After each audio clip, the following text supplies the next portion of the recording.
Қаламызда кикбоксинг нашақорлық пен балалар қылмысына қарсы ұранымен ең мықтылар атты кикбоксингтен республикалық турнир өткізілді. Сондай-ақ жарыс Қазақ хандығының 550 жылдығына арналып отыр. Жарысқа еліміздің түпкір-түпкірінен ең мықты деген 150-ге жуық кикбоксшы қатысып отыр. Этот турнир проводится в третий раз. Он турнир переходящий. Первый турнир проходил в городе Семипалатинск, в городе Семей.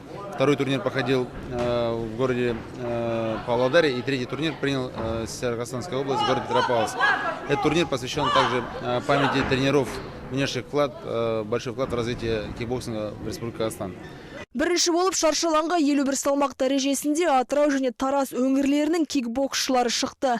Оңтүстіктің тумасы Нұрділда Ералиев кикбокспен айналысып жатқанына 8 жылдың жүзі болды. Осы жылдар ішінде Нұрділда 8 дүркін Қазақстан чемпионы, әлем чемпионы, Азияның күміс жүлдегері атанған. Ең мықтылар сайысында да ол қарсыласына дес бермей алтыннан алқа тағынды. Бұл сопернигім Атырау қаласының бойын біз екінші рет кездесіп отырмыз. Бұл уақытта дейін Қазақстан Республикасы чемпионатының Семей қаласында кездескен болатынбыз. Жартылай финалда бұл сопернигім айтар болсам, өте жақсы спортсмен, Қазақстан Республикасының чемпионы, спорт шебері, және бұл жарысқа тек қана мықтылардың жарысы болғандықтан тек қана мықтылар келеді.